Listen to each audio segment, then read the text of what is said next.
আর কোনো চাওয়ার নেই, কোনো স্বপ্নও নেই। তোমাকে ভালোবেসেছিলাম, কোনো পাপ করিনি, কখনো চাইনি এতটুকু অপবিত্রতা আমার ভালোবাসায় দাগ কাটুক।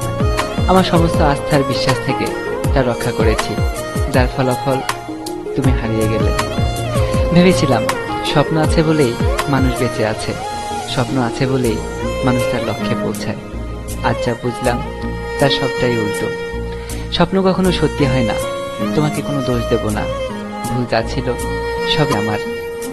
আমি জানি তুমি কি ছিলে, কেমন ছিলে, তবে আমিও কোনো ভুল করিনি, কারণ আমি জানতাম তুমি যে সুখের ঠিকানা খুঁজেছিলে সেখানে কোনো সুখ ছিল না, ছিল বুক ভরা কষ্ট। আর কষ্ট মানেই হচ্ছে একটি তাজা নরক। আমি জেনে শুনে তোমাকে সেই নরকে নিয়ে আসতে পারি না। এই যন্ত্রণা সবাই সইতে পারে না, তুমিও পারতে না, আমি পারি। আমাকে পারতেই হবে, কারণ কষ্ট নামের এই নরকেই আমার বেঁচে থাকা। কষ্ট সে যত বড় নরকই হোক না কেন, এর পরিধি, এর গতিবিধি এবং আচরণ আমি সব বুঝতে পারি।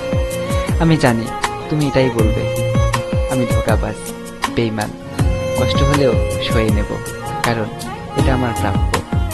আবেগে গা ভাসিয়ে দেওয়া যায়, কিন্তু খুব বেশি ধরে রাখা যায় না। যখন মুখ থুবড়ে পড়ে যায় তখন নিজে থেকেই এর কষ্টটুকু অনুভব করা যায়। আর এটাই হচ্ছে সেই নিষ্ঠুর বাস্তবতা। তোমাকে বোঝাতে পারবো না এতটুকু